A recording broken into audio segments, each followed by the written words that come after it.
What's up, fiends? Alucard here, along with Patrick and probably Paladins around somewhere. That's And right, creeping. right, and we are the Midnight Society.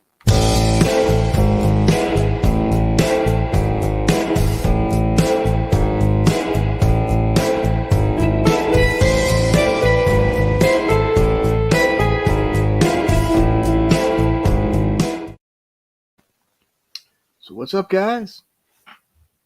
Now I gotta say this, man. The cheetah looks damn handsome on that in that intro. He certainly does. He really does. Yeah, yeah. I keep thinking I want to switch my picture out with Ewok, and we can just have them up on there. Yeah, we should. Do that. We should do that. We Yeah, should do. We should superimpose our cats with axes in their hands. They're gonna get busy. that's an idea. I like it. Yeah, I yeah. like it. Hi, Charles. How you doing, sir? Break out the shetty. That's right. It makes me wonder who would win in a fight, in a machete fight. Would Jason win or would Machete win? Well, yeah, because I don't know. That's a good question. I do think of these things. Because laying in bed with insomnia at 2:30 in the morning, going like, oh, who would win between Danny Trejo, Machete versus Jason, that would we all would win. That's yeah, who would win. That's we would, because they just go at it. this boom, Yeah. So I guess the big news in the community this week, it's been that the X movie from A24. Mm-hmm. But once again, I got overshadowed though. I got to be honest with you. There was something else that came out. The trailer came out this week that I got totally hyped on. Exciting. It looks exciting. It looks intense. I'm talking about the new Puss in Boots film. Yeah, with Antonio Banderas, he's coming back, and that is another one. Yeah, he's doing another one. Puss in Boots is coming back. So I think it's called like Final Life or something like that. It's like he's used up all 9 of his. He's used eight lives of his 9. He gets 9 lives, and he uses 8 of them, and so he's got 1 life left, and it looks really good. Nice. Yeah.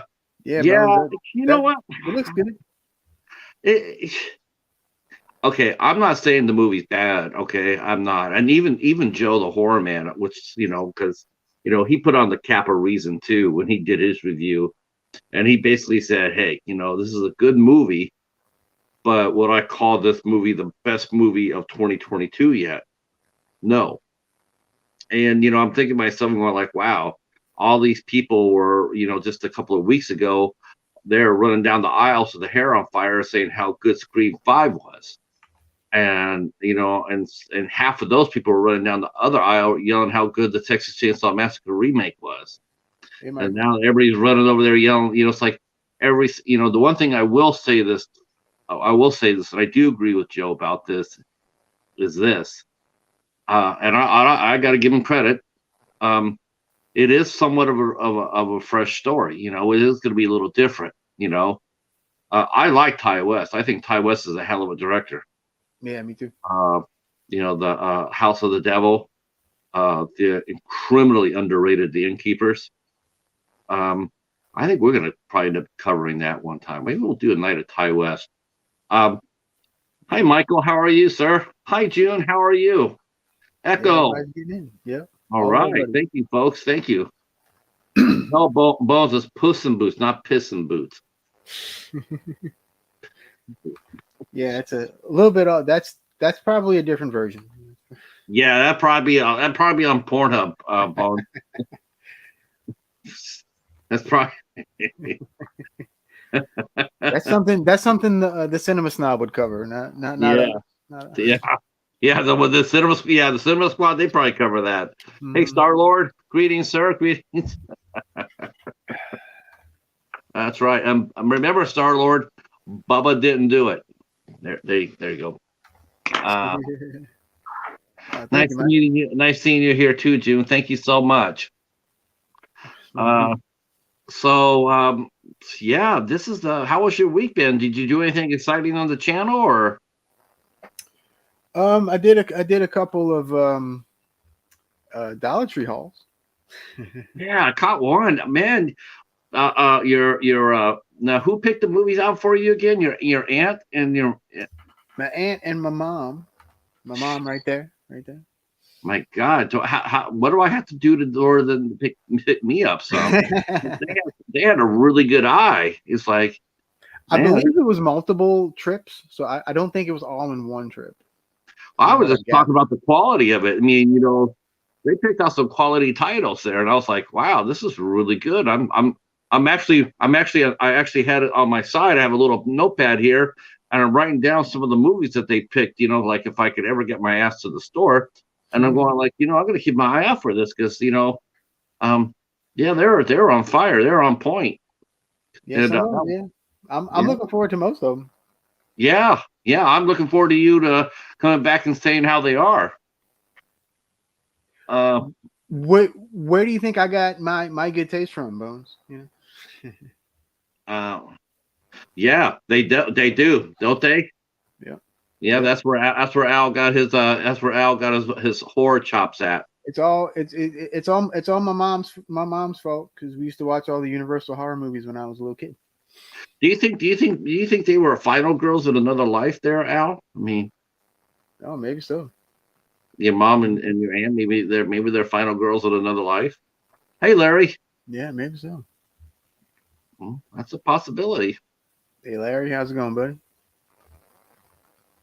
Yeah, Hobbs was watching Turtles with us for a little while Oh, earlier today. Yeah, right. yeah. Earlier today, we were watching Teenage Mutant Ninja Turtles on the Video Tasties channel. It All was a good right. time. Yeah. Yeah.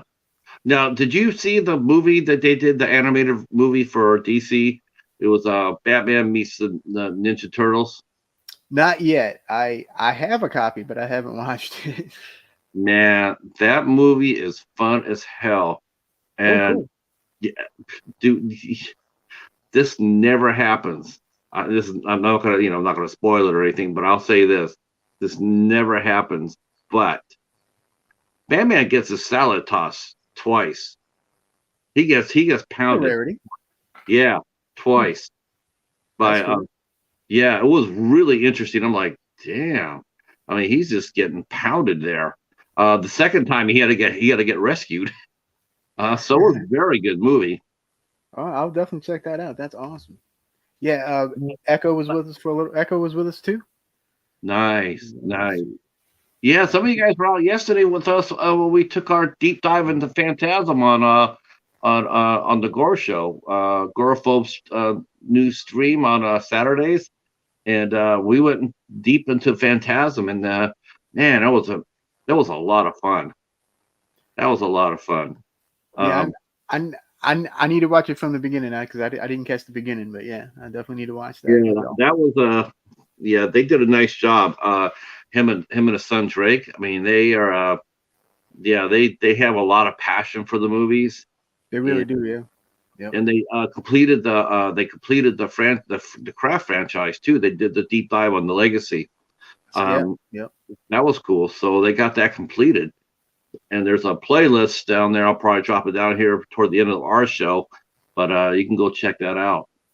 Um, uh, Cool. Cool. yeah, Echo says had to duck out because a friend's clubhouse was broken into. That stings. Yeah, that's stink. Yeah. Oh, that's not a good time. Hopefully, it wasn't by Jason. Yeah, yeah. Hopefully not by Jason. But speaking of Jason, we are rolling into the final chapter. I can't believe that we're going to be done with the series after this episode. I know. I know. I can't believe it. It's only going to end on part 4. I can't. I Yeah, I can't mean, believe it. I was like, man, I don't know why, but I thought there was more to it. But it says the final chapter, and good Lord, they wouldn't fool us with that. No, of course not. Why would Um, they do that? but in a sense, though, they they didn't. They didn't. This is probably the final chapter of Jason being really Jason. As far as his human side. I mean, after this, after they, then they rebooted it. Then they made Jason. Jason became a supernatural killer after this, a zombie, so to speak. So as far as Jason being a mere mortal man, this is the final one, and it's sort of weird thinking about that. The next movie, The New Beginning, which once again did not have the real Jason in it, but we'll talk about that next week. But spoilers. yes, oh my God, spoiler alert. But just for that part. Yeah. We'll cut that out. Yeah, that's it. But after that, I mean, it's going to go into more of a I guess, I don't know. It's just more, suspend belief, more pure fun, because you can't really see what you see on the screen. Like you can't really take what you're watching with all that much, with seriousness. It's right. It's more fun.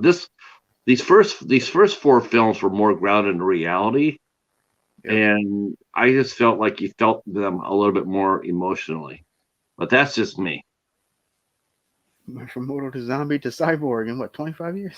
Yeah, that's not bad. That's about right. Yeah, that's not too far off. Yeah. So I guess we'll get it going. We'll start chopping. Let's chop the final chapter up. Let's get it. Chapter 1. Do you know? Yeah. Yep. So it was a dark and stormy night. Reminded me of Snoopy. There you go. That's right. All right. So this one is directed by Joseph Zito, who also did The Prowler. If anybody has seen The Prowler from 1981, I think it's 1981, which is another really good slasher movie, which I do recommend if you haven't seen it. Let's see. And he also did, maybe, arguably, the greatest Chuck Norris movie ever, Invasion USA. Yes, he did. Absolutely. That is like, I mean, Chuck Norris and Richard Lynch, that's box office gold. Yep. I mean, yeah. I mean, you can't really do too much better than that, can you? So, I loved US Invasion USA. It was so much fun. Oh yeah, that's a great one, man. And it's a Christmas movie too. Oh, yeah, that's right. Yeah. Every Christmas we should all watch Invasion USA. Yes, right before you watch Die Hard. Yeah, exactly. And of course, Mr. Tom Savini came back to do the special effects makeup. So yeah, I guess let's just get into this, guys. So of course, it starts off with a recap of the Jason story, and it kind of mixes all from 1 to 3. It's a big mix. So the first 5 minutes is a complete recap of all the other ones that we just saw. Could we say? I did think it was interesting that they used the frame of part 2 to tell the story. Right. I thought that was kind of interesting. I almost was wanted to sit there and call it a JCap recap. Yeah, kind of. Yeah, kind of, sort of. Yep. So, but the good thing about this one is that it starts literally seconds after part 3. Yeah. So 2, 3, and 4 all happen within 3 days, a 3 or 4 day period. Yeah. So if you look at it that way, it's even crazier because all the stuff that that happens to Jason within 3 days, it's crazy. Well, I mean, it's crazy anyway, but let's see. We got some comments here. Yeah, Mr. Dan Horror's in the house. Greetings, sir. Greetings. Yes. He mentions. Hey guys, Invasion USA for Christmas sounds good. Yeah. Yep. Maybe that could be our Christmas special. Yep. Larry D comments. Silent Rage was awesome too. Yes, Uh, Silent Rage is incredible. Actually, I love Silent Rage. yeah, that's a really good one. Uh, Gremlins, yep, absolutely, 100%. Jason is John McClane in another life because he That's just dies hard. that's a good one, Star Lord. That's a good one. I like it. So yeah, so this one starts off with the police finally arriving. There you go, Patrick. The police Oh, finally come at the very beginning of this movie. you think by that time, honestly, you think the National Guard would have showed up because you've had Right? over in 2 days, you've had almost 30 people slaughtered. Right. So you'd think Um, something, yeah. yeah, but here they come with their 1 and 2 cop cars. You Yeah. know, like we don't even get a detective. We just get 2 cars. Yep. I mean, we didn't even get yellow tape. No. And yeah, so we got like 2 cop cars and an ambulance, right? Right. A couple of ambulances. That's right. Yeah, it was more than one. You're right. So I did think it was funny that the cops were bagging the axe with no gloves. Right. Yeah. Yeah. But Uh, how about that sandwich bag? That's little sandwich bag. in that I little mean, bitty they didn't. bag, that was hilarious. I was like, yeah, you're gonna stick this giant thing in this little bag is about this big. Yeah, That was so silly. And then of course they put the sheet over Jason's dead body. Thank you, right. Cheetah. But you know what? You know what? You know, you couldn't really tell if he was dead or not. I mean, it made sense that he still could be alive.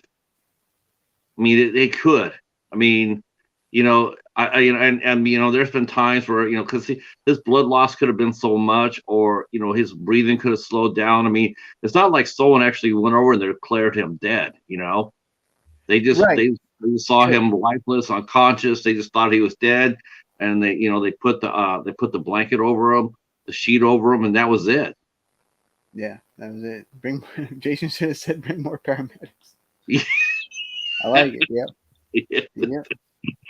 How many movies can we get out of this one? I mean, how many movie references? I know. So, but the cops did say that last night it was 7 kids and 3 bikers.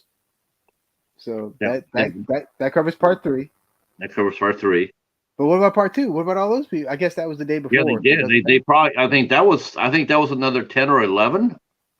Yeah, Yeah, yeah, so I think so. 21 people in 2 nights, plus the two store clerks. That would be 25. Um, that would be 25. That's Hmm. 25 people in one area in 2 nights. Yeah, There wouldn't be any cops left. It literally would probably be the FBI. It would be yeah. it Oh, would be the definitely. FBI. It would be ATF. It would be the National Guard. They would evacuate the whole damn lake. Yep, yep. And the thing about it is, it's like, and if you're driving up to that area, even teenagers, they still have parents.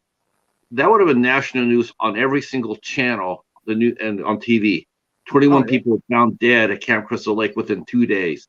I mean, there's just no. It just sort of boggles your mind that they just kept rolling up there like they didn't know, or they didn't know anything or care to know anything. It was just sort of weird.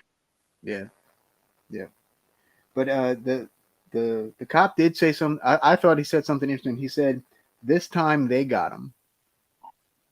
So like talking about Jason, like this time they finally got the killer.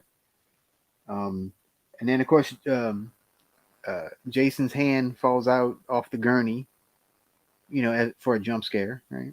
Right, right. I did Um, like the part where they met. One cop was actually thinking ahead of it, or the paramedic, where he said, they put him in there. They tied him down. They put him in the stretcher, and then the one paramedic says, belt him in. Put a belt around yeah, him. I yeah, thought that was pretty interesting. yep, yep. And then of course the ambulance takes him away That's right. and to the Wessex County Medical Center. We actually have a name for the hospital. Oh, okay. Yeah. Yeah, I was like, oh, cool, cool. I didn't know they actually had a name that they proposed. So here we meet our first other character by the name of Axel, Mm-hmm. and he is a he's the coroner, and he's really kind of a pig. He's eating over the dead bodies, and he's kind of obnoxious, and He is. And you know he put his food on the sheet. on somebody. Yeah, it's like, come on, Yeah, dude, like that's that's gross, that's gross. man. Yeah, and and then we meet the nurse whose name is Morgan. And Axel and Morgan have like a thing going on, or he's trying to get a thing going on. And Well, at first, well, her uh name was actually Robbie Morgan. The oh nurse's name really? was yes, and that harks back to the first movie. The first victim that was killed, the cook, the actress who played her was named Robbie Morgan. Mm, interesting. I didn't catch the Robbie part. Interesting. Um, so anyway, so at first, she's giving him the kind of the cold shoulder, and she goes in and she wants to watch the news broadcast that's on the TV, but Axel wants to watch girls doing aerobics Yeah, uh, in these like bikini looking things. so 80s. Yeah, I mean this movie is like, yeah, it's pretty heavy 80s for sure. Um, so let's see. So Morgan gives in, and they start making out, and then Jason's arm pops out of the gurney again, second time now in like 5 minutes that this gag Yeah. has happened, which I thought was a little weird. I'm like, why are they doing that again? I don't know. I thought that was a little weird. Jason is the ultimate. He's the ultimate. I guess you could say this or not, but I guess he's the ultimate cock blocker. Yeah, Like yeah, you can't get it. You can't do any romance around him. that's very true. Very true. And let's see where we at. So after Jason's arm pops out, Morgan kind of gets up in a huff and she kind of leaves the room and goes do her she, like look at her pills and all the stuff. And so Axel puts Jason in one of the freezers, and but the door, I don't know if the door didn't close or Jason just kind of held it off from closing, but the door didn't close. Hmm. And then so Axel goes back to sit down and watch more aerobics, of course. And then Jason suddenly appears with a nice little bone saw, just like that, Just like that. and takes care of Axel. He he holds the hand just like that. Well, this is actually from the movie, so he does the neck and then he twists the neck. Yeah, that was a brutal killing. That was it was definitely cool looking, and yeah. So the guy was actually sitting back. It's a whole big thing that Savini explained later. We can get to that later. But yeah. So first victim down, Axel. Axel got axed Yes, with the with the bone saw in the morgue. yep. Put that on your clue board. Yeah. And then almost You could then probably actually make a Friday the 13th clue game. you probably could Yep. actually. Hmm. Yeah, Jason with the knife, and Yeah. I mean, it Yeah. would always be The Jason, guys with but yeah, the killing, it would always be a knife, but if someone yeah. said, well, it was Jason with the candlestick, oh, that's some BS. We know that ain't right. Okay, so Bones just brought up an interesting thing here. Yeah, the guy sounds like Bud from Halloween too. I completely agree. He's very, very similar. And this whole like opening scene at the hospital reminded me and my wife of Halloween too. Yeah, it did Like me too. it was very similar. Yeah, he got hacked. There you go. So then, Half of course, immediately after um, he kills Axel, Jason goes straight to Morgan in the other room, which is I guess is just like the next room over, and he grabs her by the throat, like lifts her up, and then like knifes her, and then like slices her down the Yeah, middle. I yeah, mean, it's another pretty brutal kill yeah, yeah. for sure. They didn't shy away from that. No. It seems like he got angrier every movie too. Yeah. You Well, know, there's something about this Jason, which I'll talk about later, that I noticed, which was different from the other two. But we'll get to that eventually. Yeah. So you wanna pick it up to the next scene? yeah. So after that, then we meet our two main groups of people. We meet we meet the teenagers that are coming in for for the weekend. You have Crispin Glover, the shy, awkward guy. You have another prankster. Mm-hmm. Uh, he's the jokester of the crew. It's basically almost like the same archetypes as in everything, as in all the Yeah. movies. Big time. You got Yeah. the handsome stud that was Doug, played by Peter Barton, and you had the real sexy girls. This is actually the best looking cast so far by far. I mean, hell, even Crispin Glover was looking fly there for the '80s. Uh, we have, Peter Barton's in. We also have, uh, uh, uh, let's see, who else we have here? We had Judy Arison. That was actually her first film.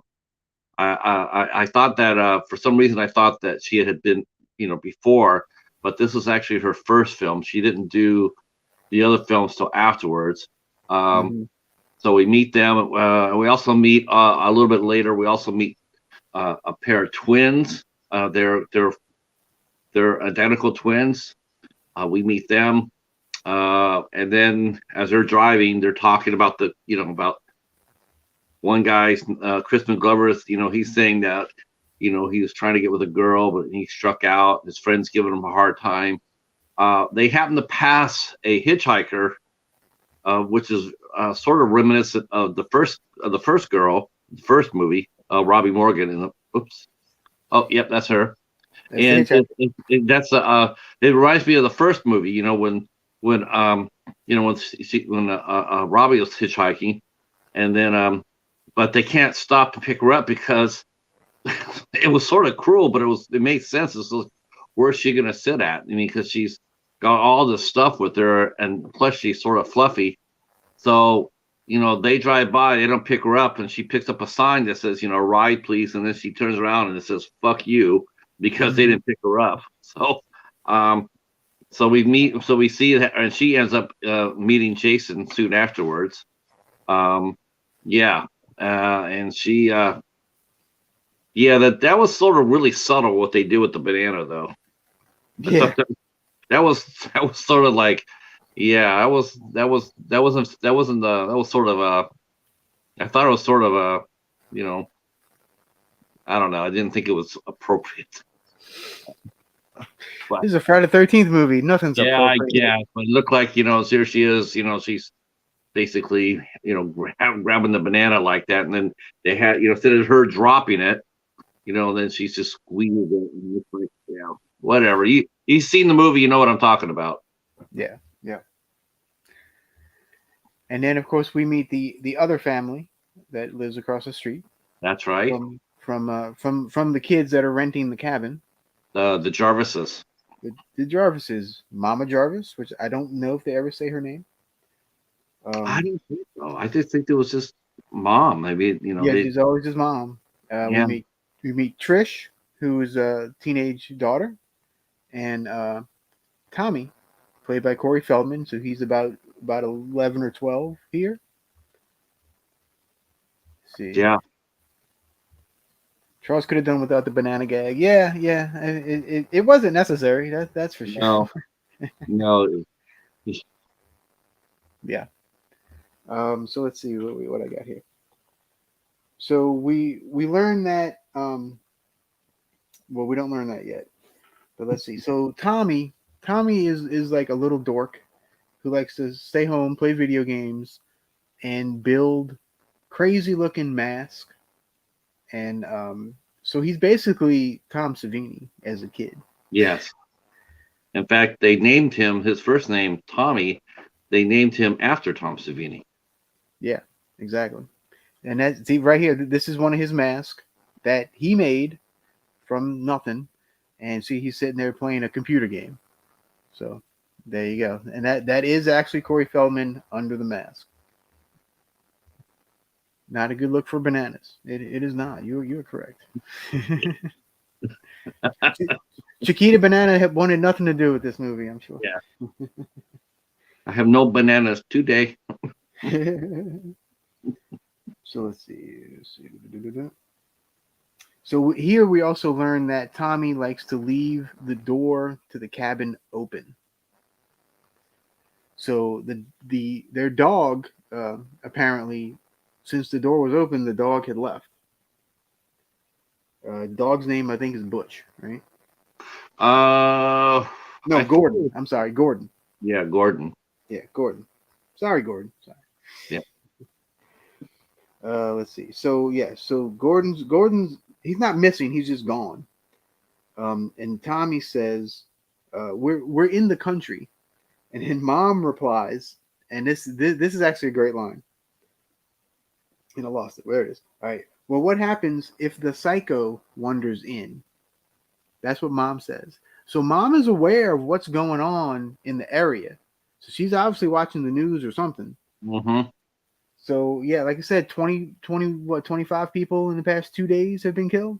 Yeah. I mean, So you would yeah, think you that might not mom want to leave that damn door open. You know what I mean? you think that they would have just bolted. They would have said, you know what? As soon as those other kids got there, we're turning around and we're all leaving right now. We're not staying here. We're driving out of there. Yeah, and yeah, these people just keep coming to the area to come Yeah. chill, right? Yeah, it's a little weird. So you see, and then of course, when the kids are on the way to the cabin, we do see they do stop and they see a gravestone for Mm, Mrs. Voorhees. that's right. And this is where we learn her first name for the first time. Yeah. And her first name is Pamela. I mean, we all knew that, but it was never official until Well, this moment in they part four. never mentioned her first name in the entire films until right there. Yeah, so I'm wondering if Josito came up with it, or well, I don't know. I'm not sure of the story there. Interesting though. Yep. Okay. So hitchhiker, blah blah blah. Okay.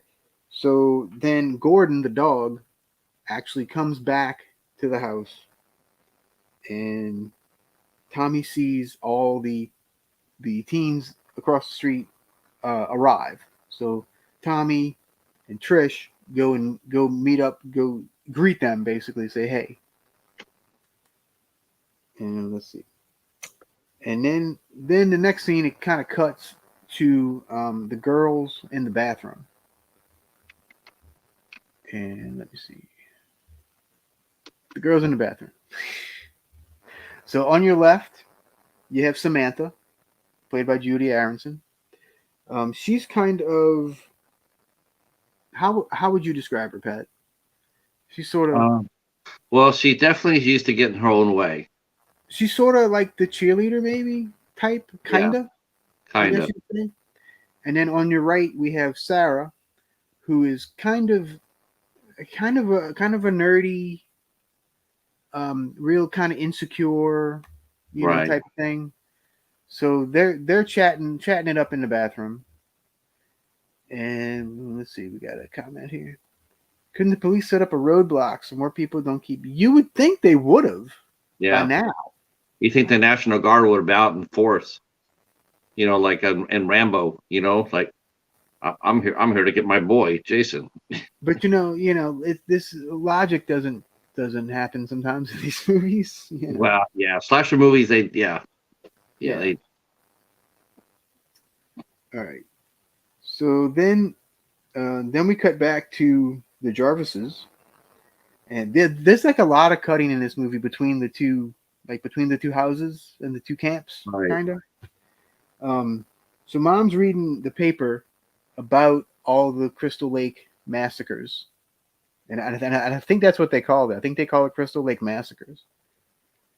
Um, and then it cuts to kind of a funny scene.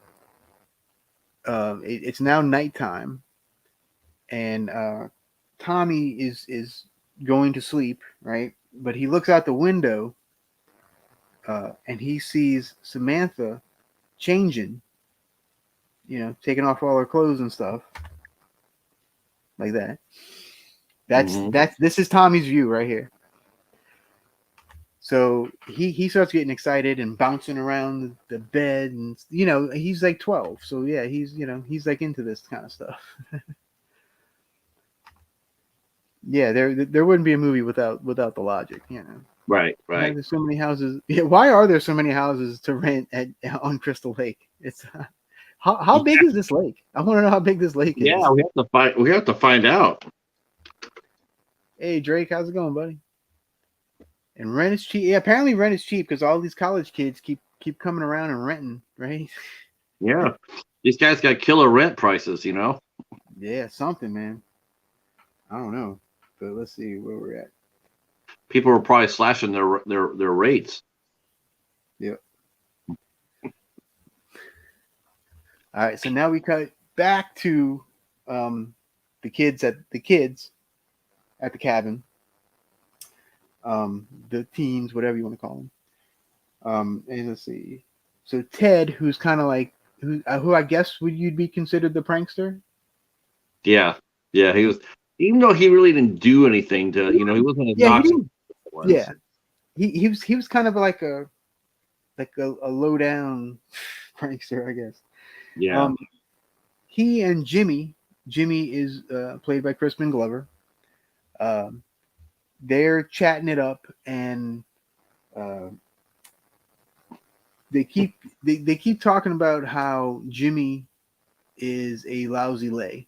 Of course, they say something different, and they say it like 25 times in this movie. They kept saying it over and over again.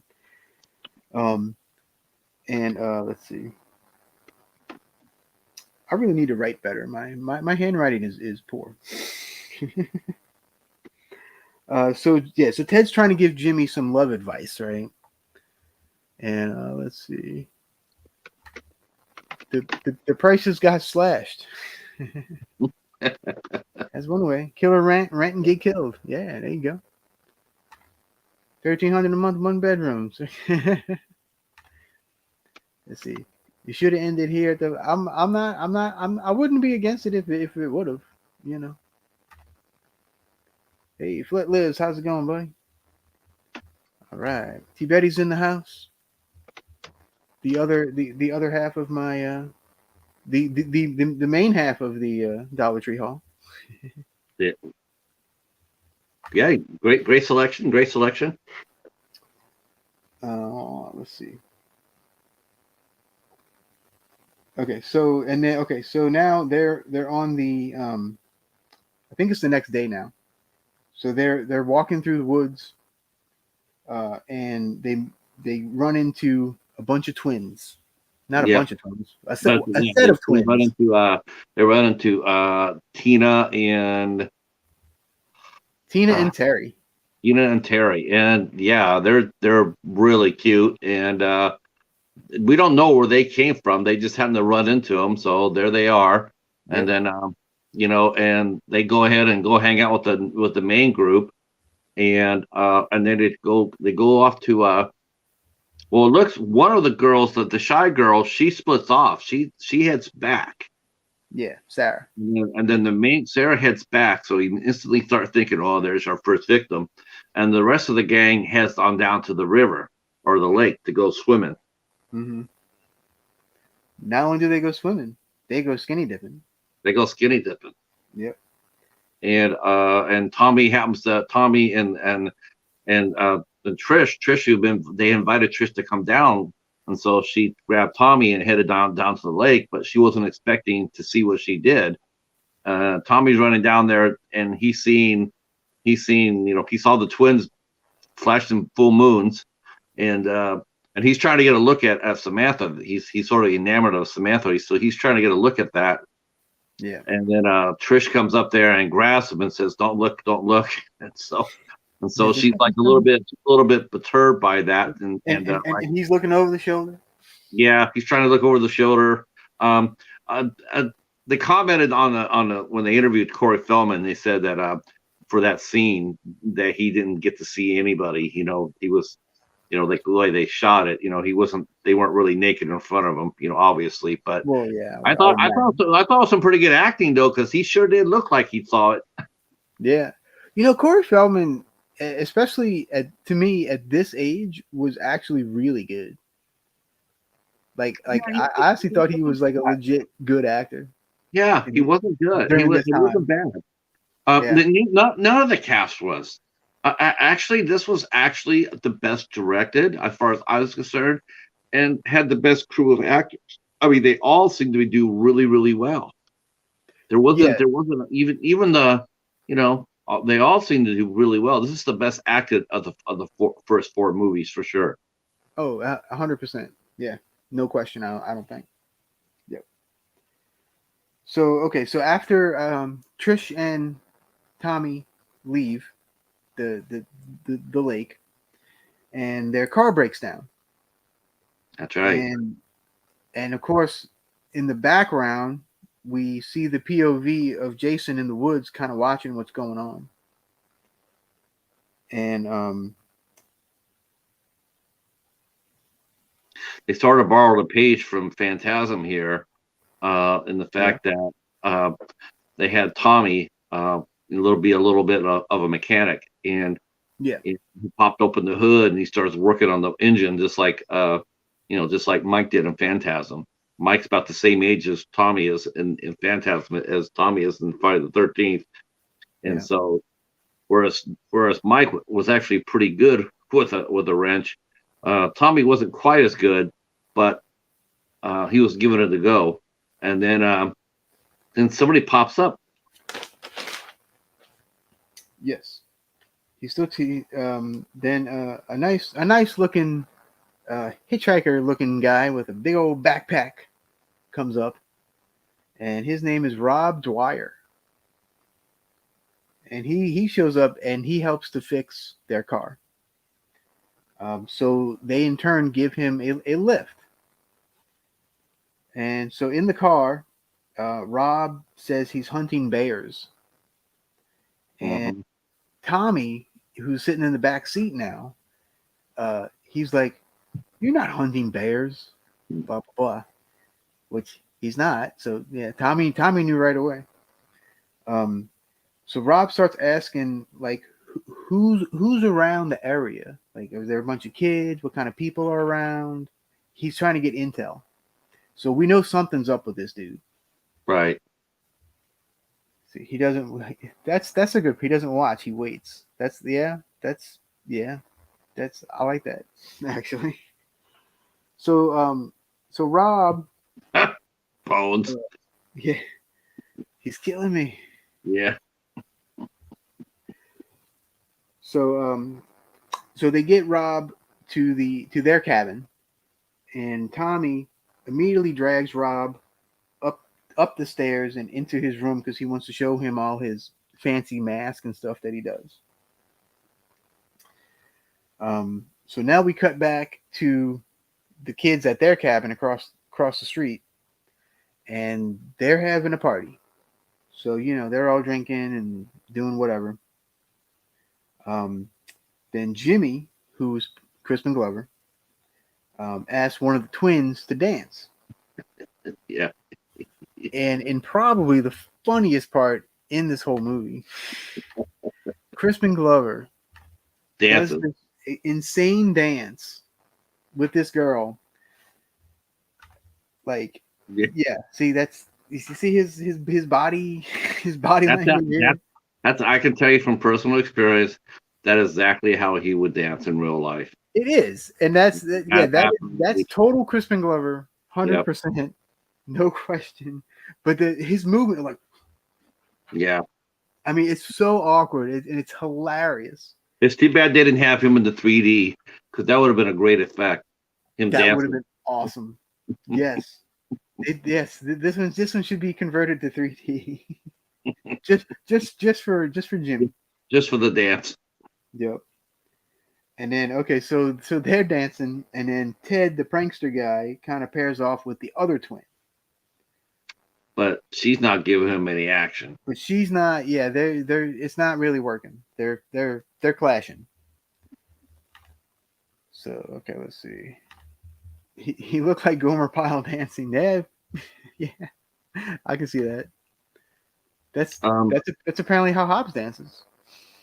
oh, We want video, Hobbs. We want video yeah, of that. yeah. Film it all. Please film it. Hobbs is doing the pumpkin patch. Yeah, see, look, I even have a pumpkin patch for you, Hobbs. There you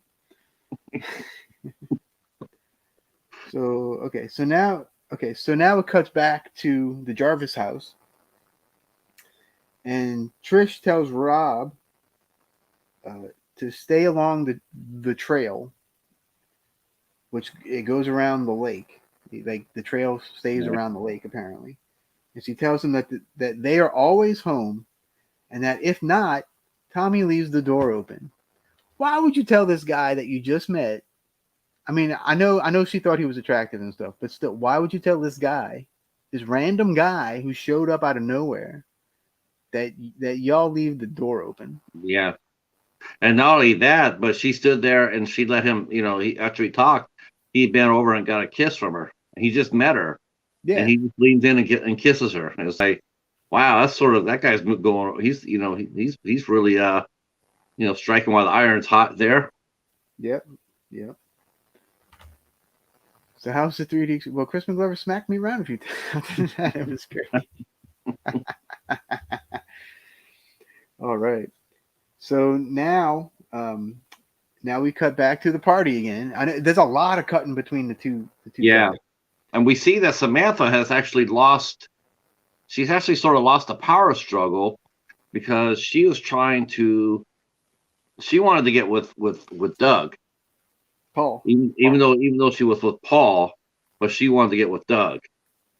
And then when that didn't happen, her and Paul, because they sort of, it just wasn't working out at the time. It looked like, because she wanted that's who she wanted. Well, she leaves the house. Yep. She's all mad leaving the house. Right. And so, yeah, she goes off in a pissy fit, and she heads on out, and she goes to the lake. There's all sorts of things wrong here. One, she'd been drinking. Two, she was in that night.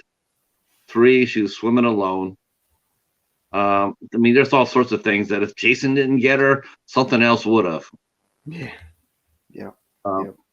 But she once again gets naked, and she swims out to a raft. Mm-hmm. And this is sort of weird to me. It's like, what was really weird is like, how did he know? Now I know some, because I know some people say, well, is this the first movie where he started developing his supernatural ability? Because we still don't know for sure if he was just merely dead or he was just unconscious. I think he was just unconscious. I think he probably had maybe blood loss or whatever. Who knows? Maybe the colds, maybe he's on the threshold. But we do know that he was out there waiting, and that water, and he'd been out there for a minute because you didn't know where she was going. I mean, even if he was following her, you're not really sure about where she was going. Is she going to go down the lake? Or is she just going to walk the trail? Who knows? But he seemed to know that she was going to go to that raft, and so we get our first kill of the movie. I mean, of the main characters. Yeah, it's a brutal one too. Yeah, he just kind of grabs her and just kind of sticks that knife right up in her. Yeah, But if you noticed how she was laying in the raft, it, yeah, it, it reminded me of Alice in the first movie, at the end of the yeah. first movie. Hmm. Yeah. Um, it was just really brutal again. Um, for the kills, and the one thing they made a mistake on, though, for continuity's sake, was it was a raft, an air raft. I mean, and he punctured it when he stabbed her, Hmm. and so it would have deflated, but it didn't. I thought that was interesting. No one ever takes Jason's pulse when they I think he's wouldn't have dead. taken it. I wouldn't have taken his pulse. I would have taken out his throat. Right? Yeah. Look, Echo's like, would you want to check Jason for a pulse? I would have just said that. I just would have told the cheetah. I would have put a couple of turkey treats on his throat. Yeah. Have at it. Yep. Yep. Um. So Judy Harrison, Samantha, she's the first one to die, and Unfortunately, and she, I mean, I love Judy Aronson, so I was like, I was hoping she'd last a little longer. yeah, yeah, I did too. I mean, I did too. I was thinking of that too. I don't think they would have, but then again, because she was so new, as far as that goes, as far as acting goes, she didn't have any name or anything. So, that's what they did. They just went ahead, and they probably did it with the least experience at that time. No one really knew who she was then. Right. So she was just a breaking in. Now we could go back and say, yeah, she shouldn't have died the first, but back then it was, different. Um, and then Paul, he decides that he wants to make up with her, so he heads out to her. Hmm. And what happens to Paul? Well, Paul starts sneaking into the water. I guess he wants to be stealthy to surprise her, right? Hmm. And so he gets up to the raft. He sees Samantha's dead body in the raft. So Yep. so he starts swimming back to the pier, and Jason decides to spear him right in the cojones, Yeah. and lifts him out of the water, kind of like kind of like Michael in Halloween Kills in the very beginning when he lifts the fireman up, kind of like that, but from that little area, and just hoists them up. And It's funny. It's like I thought about that. I'm going like, what if he must have kept that spear gun from the first movie, from the last movie. from the last movie, right? Yeah, that's Yeah, exactly what I thought too. I'm like, oh look, there's a he spear kept gun. that. Yeah, He kept that's that. exactly what I thought. Yep. So that's a nice little callback too, if you're paying attention. And let's see. And then, but the interesting thing here is that Rob, who's out in the woods, like in like a tent, he hears all this. He hears this kill happen. Right. Um, so Rob decides to kind of get out and go investigate. So he stumbles upon an empty tent, but the tent is full of weapons and maps. So is this where Jason's staying? I don't know. Maybe. Yeah. Um, so then it cuts to back to the party at the house, and Jimmy and Tina, which one of the twins, I guess the sluttier twin, uh, they're making out on the bed upstairs. And I did think it was funny that the bed like collapses, Yeah, that and, was funny. and Uh, Jimmy says, "What a shock!" I thought that was kind of funny. And yeah, then they didn't know. They meanwhile, didn't know. They didn't know if that was actually set up to be that way, or if that was just coincidence. yeah, I don't. I mean, it seems like it just kind of happened, but I don't know. They seemed pretty surprised, actually. Someone should take Christmas balls. Yeah, so I'm guessing it was an accident. So I thought that was kind of funny. Yeah, Vanessa brings up a good point. Yeah, Crispin, while he's still Crispin Glover, uh, he's kind of the most normal in this movie than I've seen him in like anything else. Yeah, 'Cause, I that's mean, pretty. I think that's pretty accurate actually. Yeah, he was. Because He was pretty. this is now remember now this is before Back to the Future, before River's Edge, before Um, all of that. So he this did is play. He did play another sweet character though. He did play. he He did. in My Tutor. Oh, I guess yeah, I forgot he was in that. Yeah. Yep. So let's see. So yeah, so they're up there doing that. So then the rest of the gang is downstairs, and Ted finds a bunch of old like stag films in black and white. You know the whole thing, the dancing, and yeah. So they're all down there watching all that craziness, and Terry, the other twin, who's downstairs, um, she decides to get up and leave, like leave the whole thing, like she's bouncing. He's not. Yeah, Yeah. she ain't getting any action. She decides to go home, and of Yes. course, this also brings them a return of something from the first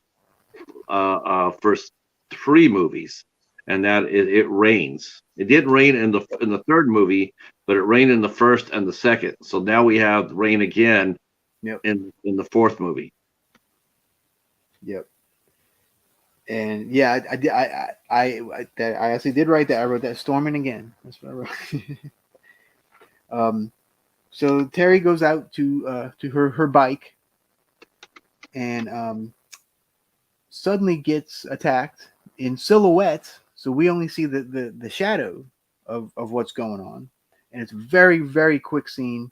Jason spears her with something. I don't even know what. I don't know if it's a pitchfork or spear, something. Just boom, and then it cuts uh, back inside. Let's see. Said that right away about Glover. Even his hair looked good. Yeah, it said he even looked normal in this movie. Like, Yeah, he looked totally normal. His haircut was fine. His clothes were great. I yeah, mean, yeah, and he even got the girl. And that's one good thing about it is that at least he went out with a smile on his face. right. Well, hey Jamie. How's it going? So okay, so yeah, so Terry gets it. So Terry's number is the sixth victim already. You're already at six victims, and this is I want to say maybe 40 minutes into the movie, 45 minutes into the Yeah, movie. the pacing Yeah, was a lot better in this movie. Like we said before, the directing was a yep, lot more on point. This yep, movie was. It didn't wait till the last third of the movie. Okay, let's cram 10 kills in the last 30 minutes. yeah, Vito spaced it out. He spaced it out really nicely, and hmm, it built up the tension a little bit too. It yeah, built it up a little bit more, and it gave you more chances to really, it actually got a little bit more character development too. Like you got to see the characters a little bit more, and even though the kills were coming, but they were just better developed. I'm not sure if that was a better script, like I said, definitely better direction. And you actually did care for these people a lot more too. They were all likable in this yes, cast. yeah, This is the first one where they're all likable, yeah. which I completely agree. Like, yeah, this is easily the best cast. See. All right, so then, so after Terry gets killed, Sarah, the kind of nerdy girl, um, basically just starts getting horny, and she tells Doug, who's played by Peter Barton, the very handsome Peter Barton, right here. uh, to meet her in a little bit. Then we cut to back to the Jarvis house, where Mom is returning home from a run, I think, Right, and right. and She so was always toweling herself off in this movie. Every time you saw the moms, you could rest assured she had a towel in her hand. yep, yep. Oh yeah, Kristen Glover's dance is the best for sure. So so Mom returns home. She's all soaked because it's raining now. Remember, and the power got cut off. So just like I think the past two. I think so. I think this is the third movie in a row where the power. No, maybe in the fourth movie in a row. I think it's happened in all of them. The power gets cut off somewhere. Vanessa saying Peter Barton with hearts in her eyes. Hey now, hey now. He had powers. Yes, he sure did. Especially about a year later, especially. That's right. Yeah, He still seems to have him. He's got your wife. He- Throwing hearts. she's all about it. Yeah. Hell, even I think Peter Barton's a good looking guy. All right, you know. Oh my God. So okay, so this is the interesting thing about Mom. So the power's off, so she goes back outside in the rain, and then we suddenly see her go, Yeah. and this is the last we see of Mom. So I'll tell you something later, but I'm not going to get into it now. But that's the last we see of Mom for now. Let's see where we're at. Okay, so I guess it's a little bit later. So Trish and Tommy finally get home from their they finally get home. They can't find Mom, and Trish goes to look for her, and just like out in the rain, and she discovers the empty tent that that we think Jason is probably holed up in. So she hears a noise, and so she hides into the tent because she doesn't know what's going on.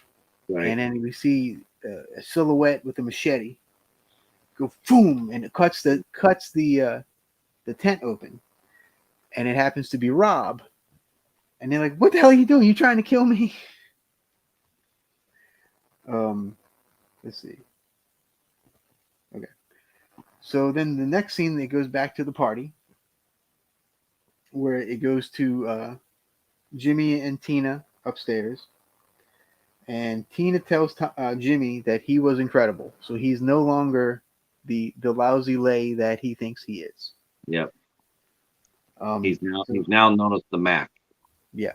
Yep. So Jimmy goes downstairs and talks to Ted, who's sitting there still watching these stag movies. He sits down there watching these stag movies for quite a long time. But Jimmy did something here though that sort of like a little bit off-putting. It was like it wasn't something that you would expect him to do, and you were sort of disappointed. Is that when he came downstairs after that with the young lady, he gives his buddy the girl's panties. Yeah. He hands him the panties, saying, "I'm not so bad now, am I?" And he passes like a trophy, and that really was sort of like, wow, it's like you didn't really expect that because he seems to be really sensitive and compassionate and a good guy. And that's something you expect a jock to do, like, oh, right. Look, I got, that's, it's not, it didn't really fit his personality. And, he's like trying to, impress his friend or whatever. Like, look, I got laid and you didn't. I thought that was a little off-putting, but I guess because he was a virgin and that was his first time. So I guess I could understand that. But I mean, I don't think guys do ring the panties up on the flagpole and say, "Look what I did." Well, to me, that kind of signified that Jimmy had changed, and he's no longer like, the kind Jim. of lovable nerd, I guess. He's no longer Jimmy. He's Jim. Yeah, yeah. So it's like a character change. Boom, So now, yeah. So now, Jimmy goes to the kitchen to grab a wine bottle. And unfortunately, this is the last we see of Jimmy. Because all of a sudden, Jason pushes Jimmy's hand into the wine bottle opener. Oh, he stabs him. Yeah, he asked for the corkscrew. Boom. Yeah. Now, come on. Honestly, if someone ran a corkscrew through your hand through the table like that, I don't think you're going to be looking around like this. I think you're going to be looking around like this, like what the fuck, or ah, Right? or something, right? He would have screamed. That would have hurt so bad. But he didn't make a noise. He didn't, he's just like, Well, oh, well, that's annoying. because right after this happens, Yeah, there's a meat cleaver right in yeah, between his eyes. yeah. Jimmy So got 86. yeah, so Jimmy, poor Jimmy. Yeah, Yeah, Jimmy, take your damn hands off that girl. exactly. No, no, Jason. All right, here. Have a meat cleaver. Love it. So immediately after this scene, we go back to Tina, who's upstairs still in the bed, and she gets up and she looks out the window, and she Mhm. notices that Terry's bike is still there. So she's thinking Terry never left, even though she said she was leaving. Right. And then this okay, so this part was another like complete jump scare, but Jason's actually there. So Yeah. Jason like busts through the window and he tosses Tina out of the window like Second that story. Yeah, from the second story, and she from the and he second he story, he launches her. and she lands on um, the kid's car. So the kids now have no way out. There's no the car's crushed, and so yeah, I thought that was interesting. What was Um, really interesting about that is that when they did that scene, they did it the first time, but Joseph Zito didn't like it, so he wanted to do it again. So mm, he reshot it, and that's the reason why if you go back and go back to that scene, you'll see the car has already it was already dented on top, and that was from the first time they shot it. oh, that's interesting. Okay, very cool. See how you like our Friday the 13th trivia? There you go. Yeah, you're always learning something. See, I'm always learning something. Pat's always learning something. It's great. So okay, let's see. So then after, I learned not to go to Camp Crystal Lake ever. yeah, don't go to Camp Crystal Lake, and apparently, if you're in a Friday the 13th movie, don't drive a Volkswagen. So Yeah, yeah. So after Tina's death, so now both twins are dead. Um, it cuts to Rob with Trish at Jason's little campsite, and this is where Rob says that Sandra was his sister. Now Sandra, if you remember, is the girl in part 2 that gets speared through the bed with the other gentleman. I forgot his name, but yeah, so she's like that young girl that got speared in the bed in part 2. So Rob is his sister, and Rob is his sister. yeah, Rob is Sandra's sister. I think Rob is her brother. You know what I mean? Yes. Okay. Well, Rob could be her sister if he wants to be. I don't think they did that back then, but okay. Yeah. So yeah, Rob's the brother, right? I keep saying the wrong thing. So anyway, Rob also learned that Jason's body has been missing from the morgue, and that he's still alive. And Body count now up to 27 now because they got to take those two in the count. So yeah, 28 with the hitchhiker. So now yeah, he's up to and that was before he got to he's up to 28 people killed, and that's even before he gets to the the main houses. yeah. That guy's busy. He is. He is. And the thing. Okay, so Vanessa just brought it up, so I guess I'll say it now. This is the fastest Jason out of any of the Jasons. This Jason, he's like boom, boom, like he is. This Right, dude's a bullet. runs. Like Like He's a runner. he ate his Wheaties before. Like yeah. Yeah. Okay, so then so yeah, Jason's alive, blah blah blah, and then Trish is like, oh my god, Tommy's at the house by himself. So they run back. So they start running back to the house. Meanwhile, now it cuts back to the party scene, and Sarah and Doug, Sarah the little nerdy girl, and Doug Peter Barton, uh, they're having a lovely time in the shower. Right. And let's see. And meanwhile, Ted is still downstairs watching these damn stag movies. He's been down there for like an hour watching these damn stag movies. Yeah. Which I don't know. I just think it's funny. They just keep going back to him watching these movies. So he doesn't notice uh, Jimmy, who's killed maybe what 20 feet from him. Right. Yeah. How do you not know that? But yeah. I was like, wait, what? How does he not see any of this happening? So anyway, uh, he looks away or something, and then the film of the stag film, like stops playing. The film gets sliced. So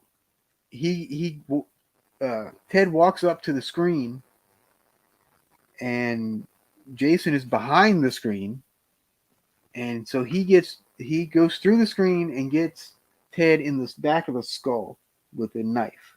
Voomp. Yeah. So now that's number 9 in this movie. This is the 9th kill already in this movie. And then it cuts back to Sarah again.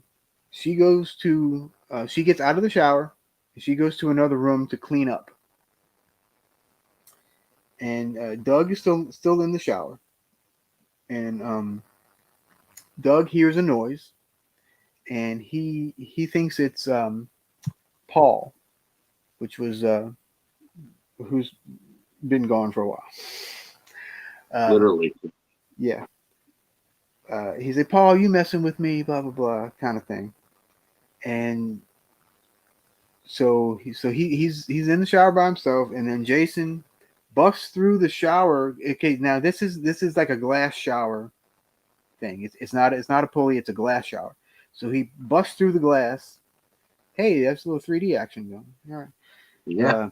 Yeah, this would have been cool in 3D too. So he busts through the glass and just grabs Doug's face, kind of like this, and he just like smushes his face up against the shower, Yeah. the wall of the shower, and he just completely just crushes his face. It's kind of this is another crazy kill, and this is where we finally see a nice close up of Jason with the hockey mask, with the divot in the top from the axe from part 3. And he's looking all but but we finally see Jason. And so the thing about Doug is that Doug, if you really think about it, Doug is really the antithesis of Jason. He's Yeah. he's good looking. He gets the chicks. It's the same. Like he's a stud. Yeah. It was the And same thing. Jason is this mongoloid. So I just thought that was so how does he kill? So how does Jason kill his antithesis? By By crushing his ruining. face. Yeah. He And did that for the he killed Ginny's or no, he killed Chris's boyfriend like that too. He grabs him and crushed his head. And yeah, I thought that is interesting. Mm-hmm. 28 people are his breakfast. There you go. Let's see. Maybe Jason really is a zombie. That's it could be argued that he's zombie like in this one. It could be. No, he showed too much intelligence again. I mean, he went and took off the power. He's also ambushing people. I mean, that's his intelligence. He waited out there. Bleh, I can't talk. He does that in later movies too, just not as much. Yeah, but I mean, we definitely know that this is the last one where he's human. We know that because Tommy Jarvis does kill him this movie. We know this. I mean, we'll get to that, but we know this is ends it right here. But no, I didn't. Because they you could think that they could. Like did he die from the last movie? But I still think that he was still alive, and he still. But I it was just weird how they played him because I wouldn't necessarily had him running like they did. I would have had him shuffling more like they did before. Hmm. Like and it would have been more interesting for me for this movie if they would have showed him slowing down.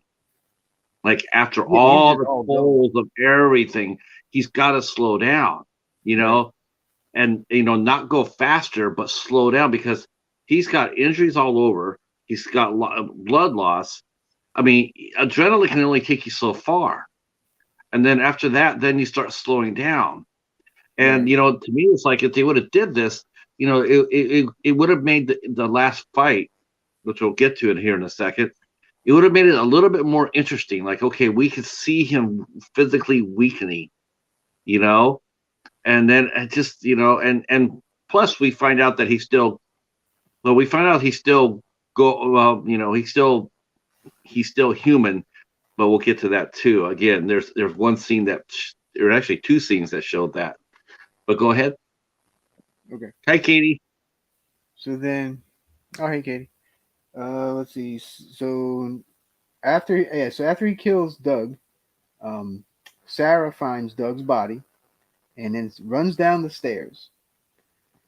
Um, so she's heading to the front door. Okay, and all of a sudden an axe comes flying through the front door and gets her kind of like right between the chest and the stomach. And so Jason is so freaking powerful, he just busts through this damn door. It's crazy. Yeah. And yeah. So now we cut back to the Jarvis house across the street. And Trish and Rob get back to the cabin.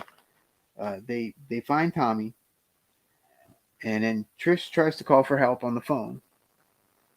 And Jason has the wherewithal to tear off the phone line from their house.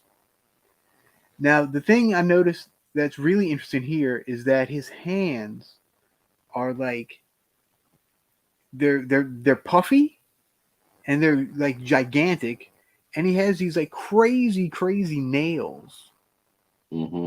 like they're kind of like monster hands. I thought that was interesting because that was something you didn't see in the other movies. No. Yeah, and this is only supposed to be what, the next day. So that I don't know. I thought that was kind of weird. Um, so Trish and Rob, um, since they can't call for the phone, they try to go next door to the rental house. They get there, they see all the damage that has started taking place from all the Jason kills, and so they slowly walk in. And so my question here is, uh, well, I guess it's going to be answered later, but why does Jason move these bodies? Because all these bodies should have been scattered all over the place, but they're not. So that's a question for later. Why does Jason move these bodies? I tell you another question too that got me too, and this is this happened on the second movie, but it made more it was like okay I can understand it a little bit more in the second movie, but not the fourth one, and that is where was the dog at, and why wasn't the dog raising more of an alarm? Well, the dog was with Tommy. Right, I but I do remember that. the dog would have heard things. He would have heard the screams. He would have heard he would have heard the noises. The dog would have Hmm. been agitated. He was an Irish setter, so he wouldn't have just been a tiny little a little dog. He would have been an active dog. He would have been he would have been making noise and concerns and you really never got that idea of that dog really responding to it. Hmm. And that was a little interesting too. I was thinking, they show the dog going through the window. I mean, the dog's smart, but yet the dog stayed quiet. he didn't raise any sort of alarm at all. He didn't. No, and No. that's the next scene. Gordon breaks out the window, and he's out. He's like, peace out. He's like, Yeah. I'm getting away from all this crazy shit. I'm out. The dog's the smartest one. You see, that's why the dog survived, because he got out. Well, you know what though? Well, you go back to the second movie where Alice's cat, the Alice's cat stayed there and got busy and fucked up Jason in the second one, but not well enough to stop him from killing Alice. But he still held his own. Yeah, yeah, Knows that Jason didn't. Jason walked out there. There's a reason why he had to wear a bag over his face after that. true, true. Right. So okay, so all right, so now we cut to Tommy sitting on the stairs the indoor stairs of the Jarvis house, and he starts going through Rob's bag, and he finds all the newspaper articles and stuff that Rob has, and let me see, I think I have a picture, yeah, and he sees this, he sees the picture of young Jason, or the sketch of young Jason. So this is a very important part that's coming up. So he sees that, so that's now burned in his memory. Okay. So Trish goes upstairs. Let's see. So yeah, so now we cut back to the party house. Trish goes upstairs to see what's going on. And wait, let's see. She sees a body. I don't remember which body, but she sees a body. She freaks out, and she runs back to Rob, who's in the basement of the house, looking around. So Rob runs back up the stairs, and he kind of trips on the stair. Yeah, Jason attacked through the stairs. Yeah, but then as he's going up, he remembers, wait, I need to go back for the knife. And this is where Jason grabs Rob in the basement and starts attacking him with one of those garden tools. I don't even know what it's called, but those little 3-prong. Yeah, they're fighting whacking away. Yeah. This is probably the most of all the kills that we've seen so far. This is probably the most heartbreaking and the most effective because, I mean, before you just hear someone scream or whatever, but Rob's telling her to run, and he also knows that he's dying. He says he's killing me. He's killing me. I have to admit, man, that really sent some. That was a really, in a sense, it was probably really disturbing, because of that, because it seemed real, it really did. It's like that's exactly how a lot of people would react. It's exactly how it is. It made me, when I was watching that and I heard that, it made me think about, sometimes you hear these tapes on these airplanes, right? The airplanes are going to crash, and you'll hear the pilots say that. They'll sit there saying, we're dying. We're going to die. And it was just so weird to hear that, like, okay, yeah, so, tell my wife I love her or whatever, or this is it, here we go, or whatever it is, that you hear someone actually acknowledging their own death, like, like, I'm going to die, killing me or whatnot. It was very effective. Oh yeah, for sure. Definitely sure. The most singular. This is what true horror films were like. That's horrible. That's just a horrible thing to hear. And I mean, he was just he's trying to get revenge for his sister. Yeah. Yeah. So yeah, it's I did notice though that this was the least.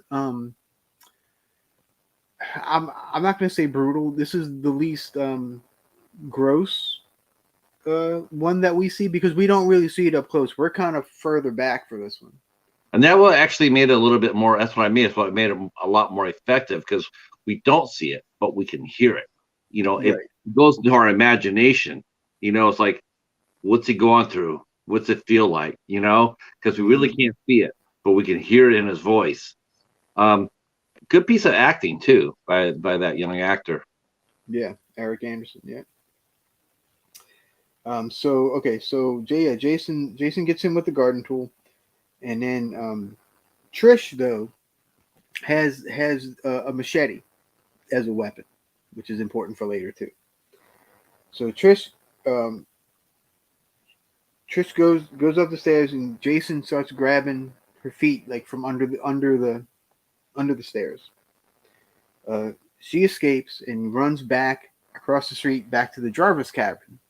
And he's running after her this time. Yeah, and I keep losing my spot. Here we go. All right. So okay, so she's back in there, and so is so Tommy was always at the cabin, so she runs in and she's like, Tommy, blah blah blah, and so she starts closing the doors and trying to nail the door shut. She's like, we got to stay in here, blah blah blah. He's outside, and all of a sudden, uh, Jason throws Rob's body through the Jarvis's window. So his whole body gets thrown through the window. It's a really cool effect. I was wondering why he didn't throw the mom through the window. Well, because in this cut we don't know what happened to the mom. But yeah, that's a good point. Um, so Jason, uh, after he throws Rob's dead body into the house, uh, Tommy kind of backs up to the door. Not to the door, to the other window, because there's windows everywhere in this damn cabin. Yeah. Um, and so Jason busts through that window and grabs Tommy. Now remember, Tommy's what 11, 12 years old, so he's and Corey Feldman's a little, I mean he's still little, he's Yeah. even littler here, and so he's grabbing him and he's lifting him up. Um, and let's see. And again, no dog. Well, no, the dog hightailed it out of it. The dog Yeah. was the smartest one. Yeah. Yeah. You didn't think, yeah. The dog's like, I like you, man, but I don't like you that much. I'm out. Yeah. So Jason has Tommy, and Trish grabs a hammer and starts whacking at Jason. Boom, boom, boom, and gets him real good, like right here in the like in the shoulder neck area. And all right, let's see. Now, this is another scene where they're fighting on there. This is the other scene that made you show that Jason was still human and not a zombie necessarily, but Trish cuts him. She cuts him right between the ring finger and the middle finger, right down, and he bleeds. He's Yeah, bleeding, and he reacts to it. He's like, he's sitting there. He looks at his hand, and you can see that, the only thing they didn't do this time was they didn't let him articulate his pain like they did before, which I thought was a mistake. I think, I think it would have been more effective if he would have said, if he would have grunted or screamed or anything. I mean, he got hit really yeah, you good. just sound like Yeah, yeah. he should have said, he should have articulated something. And that's probably the only thing I probably would have changed with that scene, because it was a good scene. Oh yeah. And then right after this, Jason busts through the front door finally, and throws the hammer. If you look real close, he does have a hammer in his hand in that picture. He throws the hammer out. He takes it out and he throws it at Trish, and it hits like right here on the wall, like right next to her face. Yep. Which again I thought was kind of interesting, because Jason doesn't really miss.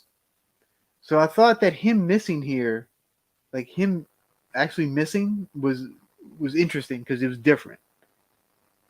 Because Well, he's so accurate with everything else. he is, but I think too, if you got to think about it though, he is, but he just got himself, he just got his hand almost chopped in two. That is true, and I think that's the hand he threw it with too. I think. I think no, he threw it with the righty. but he got cut in the left. Oh, with the left. But That's right. Yeah. I mean, he's going to be in a serious pain. Yes, he can still throw with anger, but he's in pain. He's not going to be as sharp as he normally would be. Right. So, I mean, he's sitting there. He's got he's got his hand all just screwed up, and he's just reacting. But he's not going to be on top of this game. He's hurt. Yeah. Yeah. So it True. makes sense for him to miss. Right. At this point, yeah, you're right. You're right. So then Trish and Tommy run upstairs and they book. They put the bookcase in front of the door. Of course, that doesn't stop Jason because Jason just throws just gets a wax and axe, gets an axe right through that door, no problem. Moves it all out the way. Um, and then in one of my favorite parts, and this is 1984 now, so I thought this was interesting because of what comes later. But Trish throws a TV onto Jason's head. She just grabs his TV and just goes boom right on his head. Right. And Vanessa was like, "Welcome to prime time, bitch." Of course, then that's not till a couple of years later, but still pretty funny. I'm going like, well, didn't I see that in first Scream? Oh, okay, yeah, I remember that. Yep. All right, let's see. Jason emote more anger at this point. Novice with a hammer. All right. Wax and axe. Yeah, Well, wax the axe. Yeah. So let's see. So she throws the TV on him, and so Jason's kind of laying. He's all laid out, and so they kind of slowly pass Jason's body, and of course he gets up and attacks Trish, and she runs outside to the other cabin. So she runs back to the party house. Right. Let's see. So Jason runs after her. Literally runs after her. Yeah, this is the running Jason. And so she gets upstairs to the house, and she like jumps out of the window. Yeah, she goes upstairs and she jumps out. She breaks the window and jumps out. Yeah. So now she's laying there, and this was a second floor window. So now she's laying there with all of these like the boards and stuff on top of her. It's still pouring down, raining. And this scene reminded me of the end of the first Halloween with Michael Myers laying there. But I don't know. It was just it was like eerily similar in a couple of ways. But she's kind of laying there like this, and it's I don't know, like kind of like almost like she's on a cross. Yeah, that's what I came across too. Yeah. Like a Jesus moment. Yeah, and then she arose. Yeah. Okay. Sorry. Yeah. So basically. But Jason looks out and he sees her laying there. So and then he sees her start to get up. So he's like, "All right, well, screw this." So while all of this is going on, let me see. Do I have a picture? Tommy's working. So Tommy, while all this crazy shit's going on, Tommy is preparing. Tommy is preparing from this picture right here. He has the thought to kind of become Jason and see if this will thwart what's going on. So he's starting to shave his head and do all this crazy stuff. And let's see where am I at. Okay. So he starts cutting his hair. Jason's still after Trish. She gets back to the Jarvis cabin. Yeah. And this is when Trish, I think I have pictures. Let's see. Yeah. She was trying to fight him off, but he was able to disarm her. I mean, and then he jumped on her. He grabbed the weapon away. He knocked her down, and then he jumped on top of her, and he's trying to strangle her. And that's when Tommy comes down and yells for Jason. And Jason's around. he basically sees a mirror image of himself as a youngster, and he gets up and he starts going toward Tommy, and that's when Trish gets up, and they're fight. Well, I know Tommy's the one that swung the fatal shot. He's the one that hit Jason in the head, and wow. Well, if Jason wasn't dead before, he damn near is now. He's deader than a doornail. Yeah, because Uh, so he whacks him real good in the left side of his face, and with the machete, yeah, and Jason falls down and starts sliding down the machete, so it's going all up into his face. yeah, he's done. And When yeah, she hit him, remember before that he hit him and the mask fell off. The hockey yeah, mask fell off, and you see his face, but you also see again he's been hurt because there's blood running down his face. So he is human still.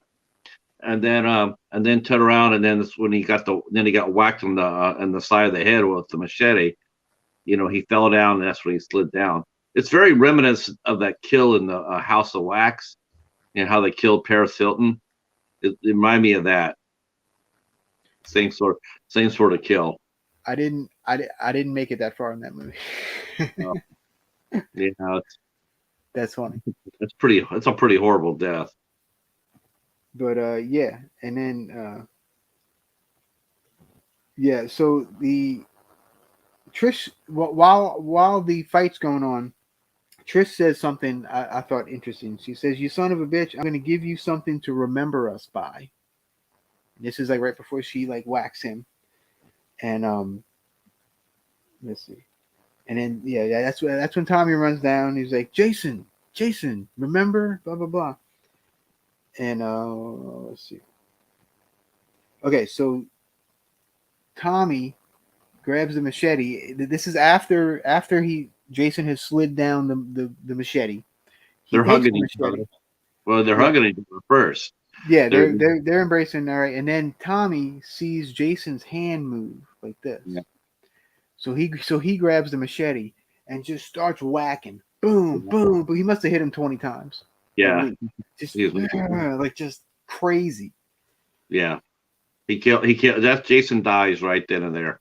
And then and Tommy's yelling, "Die, die, die." Yeah. So yeah, so then the next scene, we see Trish in the hospital. She's talking to I think a cop and somebody else, and then they're like, "Do you want to see Tommy?" She's like, "Yeah, of course." So all right, so we'll send him in. So Tommy comes in, and they embrace on the bed, and then the very last shot is a close up of Tommy's face, going, And you see he's checked out. yeah. Just like So Chris did, just like she did the last movie. He snapped. I mhm. mean, it's very yeah, I agree, June. It's very effective. I mean, it's realistic too. I mean, how could you not go through something like that without having a psychotic break? I mean, it's not, maybe not everybody would have that, but a kid like that, and probably by that time, they probably figured out that their mom was gone. So, between the mom's gone and all he's seen, yeah, I mean, yeah, it's not surprising that he snapped. Yeah, no, not at all. So okay, so this actually brings up the case of the mom. So the last time we saw the mom, all we saw her was go, and then it just cuts, and then we never see her again. Right. So some people think she's dead. Some and other people are like, well, what the hell happened to the mom? Because we never saw what happened. So what had happened was they had actually shot another scene, but they cut it from the movie. And it did prove that the mom died. Oh, okay. Um, so basically, what it was, they were going to add a different stinger to the end of the movie. Instead of the hospital scene, they were going to do something else. They were going to have basically another dream sequence, kind of like the end of 1 and 3. How all of them have been ending, Right. and so Trish was gonna find the mom's body like floating in the tub, and then behind her we see the unmasked Jason with a machete kind of go up and go boom, and then it cuts to her waking up in the hospital bed. So that's the big deleted scene that they were gonna have to prove that the mom was dead. So I thought that was interesting. Although I'm glad they didn't do it Yeah. because it just would have been like all the other freaking movies. Right. But let's see. It's memorable for Tommy. It was a memorable summer camp for Tommy. Yeah, that's Oh for yeah. sure. Yeah. Yeah. Yep, Yeah. Blood for sure. yep. But yeah, the but you see, but if you just watched the movie and didn't watch any of the extra stuff, you wouldn't know this because it's not there. If you just watch the movie, that's all you see, and you're like, well, where the hell's the mom? you know? Yeah. On the cutting room floor. Yeah, exactly. But yeah, I definitely thought that this movie had the best of the four we've watched so far. Definitely had the best acting, best Hmm. directing. Yep. Um, the effects were great again because of course it was Tom Savini and all his people, and this was the most active Jason I thought, and very this is like Jason on like caffeine pills, right? Yeah, and it should have been the opposite. Jason should have been active in the first, the first two films. He should have been active. He should have, and this movie he should have been slowing down. I He think really should have. It would have made a lot more. Would have made him a lot more sense in terms of continuity and story. That because he's a big guy and he's really rough and he's tough, but he's human, and you can't absorb that kind of punishment and keep going. You're gonna slow down. You're gonna something's gonna happen to you. You're gonna it's just not gonna work out that way. And I yeah. just think it would just made it a little bit more effective. And there's one thing I wish they would have done too, and it would have been really interesting.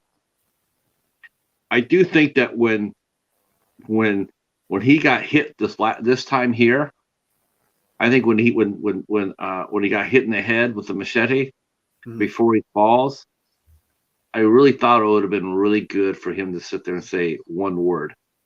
I wish he would have said "mom" and then fell down and Hmm. died. I Hmm. just wish he would have did that. That would have just it wouldn't have made That would him have been. a sympathetic figure by any stretch, but it would have marked him as human 100%. Like, he's a tortured soul. He's twisted. He's broken. He's whatever. Right. And I think if he would have been hit and he knows, and with the hit, he would have known he was dying. A hit like that, he knows that he's done for. If he would have said mother or mom, and Mm. then I just think it just would have been more powerful. Just like when Rob was dying, when he said, "Run, run," he's killing me. He's killing me. It's Hmm. like, it's so much more impactful. Um, I just think that would have been really interesting for him to say that. Maybe the one time he ever spoke in the whole series, but it would have made it really memorable. Yeah. Yeah. I actually like that idea. I think that would have been great. Yeah. Absolutely. Bones is already moving on to next week. Oh, N- Not yet, Bones. Not yet. Next Sunday. Next next Sunday. Sunday. Next Sunday. That's right. Yeah. So, like 84, 1984 was a pretty good year for horror. I mean, Very. this movie came out. It did really well. It did over 30 again. It did over $33 million on like a $2.5 million budget. So it still was making this movie. It's still making this money.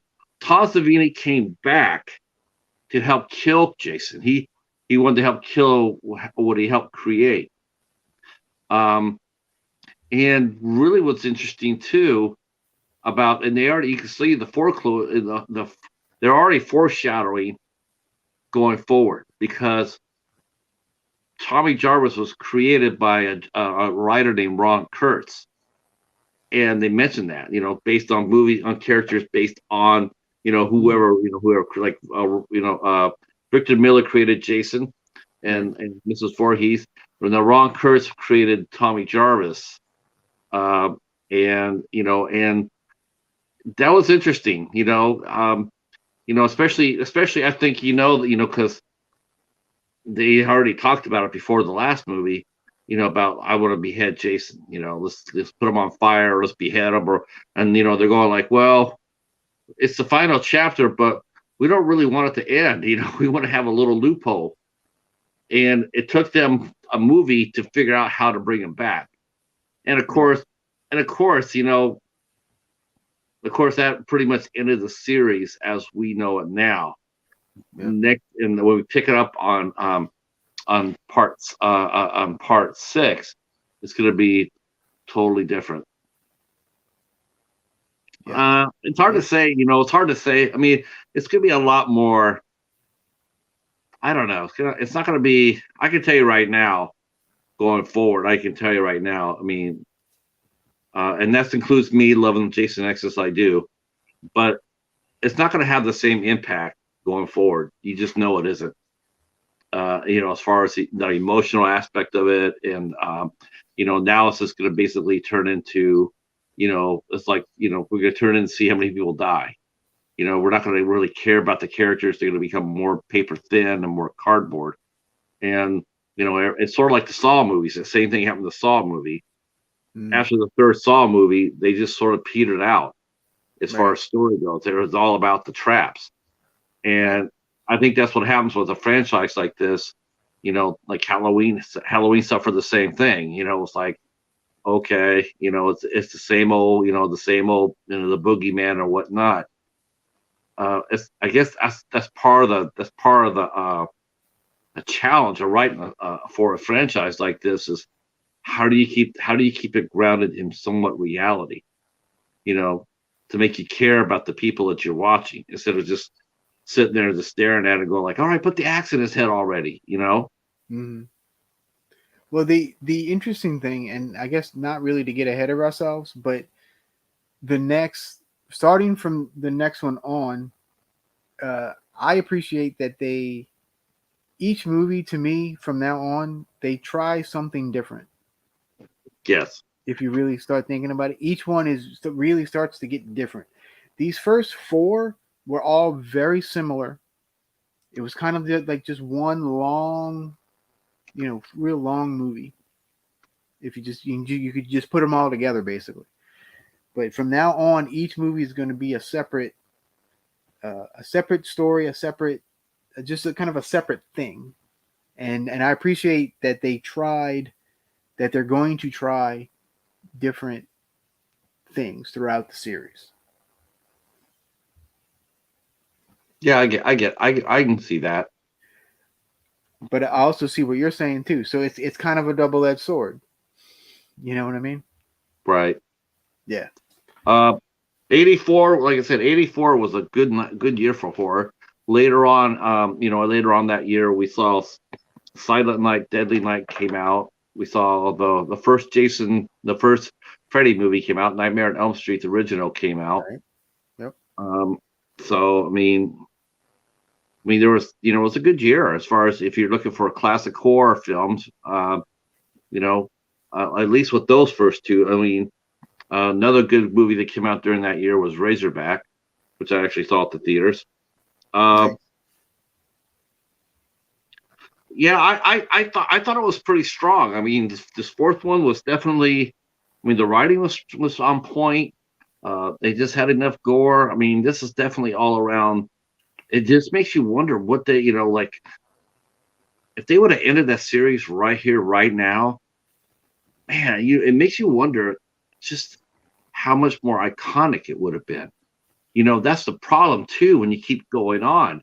It's like yes, you're creating more movies with the character, but in a sense, you're also weakening the character because every movie is going to be weaker and weaker as it goes on. I mean, people don't really talk about, they don't talk about the other movies past this one with the same reverence as they do for the first four. Well, except for Jason X, because that's the greatest one of all. But you know what I'm saying. You know, a lot of people don't like anything else. They don't like they don't like the copycat killer. They don't like and I haven't seen it for a while, so I'll be a first for me. But I'm with it about Jason. About Jason Goes to Hell. I think that's probably the most, it's one of the most stupidest plot lines. It's like, God, Yeah. almighty, that's all you got? Then end it. You'd rather see something end on a high note than someone to take it and run it to the ground. It's very rare that a series, a franchise, will start off really strong and then it'll stay strong, or it'll pop up and get stronger. I mean, I've only seen that happen a couple of times, and both times were with action franchises where, to the fifth or sixth movie, suddenly it got really good. But for Yeah. horror films, it never goes that way. It just seems that every one Rarely. they come out with, it gets weaker. Yeah, very rarely. Yeah. Let's go back to it when it's strong. Yeah, sure. Yeah, I'm also a big fan of Jason Lives. We'll see what my thoughts are on it when we get to it, I guess. Yeah, that's right. But yeah, Um, so of these four, um, which one is your favorite of the four so far? I would have to say, well, there was something good to say about Amal. Oh yeah, As far as my favorite one, as far as story goes, I still think the first one's the best because it establishes everything. yeah, As far as it being directed and the casting, yeah, the fourth is my favorite, by sure. My final girl is still Chris. She still kicks ass in my book. Um, I would dare say, I know I'm going to get roasted for this. I dare say that Trish probably was my second. Um, really. in some sense, but I mean, I can see her and Jenny are probably like tied, and then Alice rounds it out. Mm, Chris Higgins is still my favorite final girl, interesting. uh, even though she went cuckoo at the end of it. But who could blame her? Yeah, I definitely think you know, I definitely think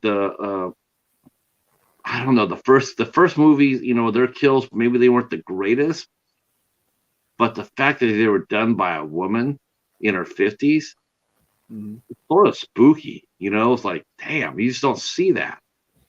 Um, But by doing this, I really have a much bigger appreciation, especially for the first movie. yeah, yeah, I'm shocked at how much I really got out of that first movie the because first one, yeah, I mean I really am. Now I personally still prefer four over the first one, but just I, barely. I tell you one thing they did for the fourth one, just like they did for the third one, is they did push the envelope, as far as that goes. Like they show the killing of a pregnant woman in the third one. And Right. then here in the fourth one, they showed the killing of a mother. You would think and that kid down in the basement, crying out that he's dying. And I mean, that was really, like I said, that was something you didn't see very often. You don't see that often now, um, Right. but you do see it, and so it was like they're pushing that along, that narrative. So good storytelling, was more grounded in reality. And again, to me, this is why at this point in time, why I like this franchise like more than Halloween, because of the human aspect of it. Halloween was not really. We really don't get the establishment of Michael as we don't know what he is. They didn't. They really couldn't tell you what he is. Is he? But I liked the first four Jason movies because they did tell us what he is. He's a crazed backwoods kid who suffered greatly and taking his rage and anger out on anybody within range.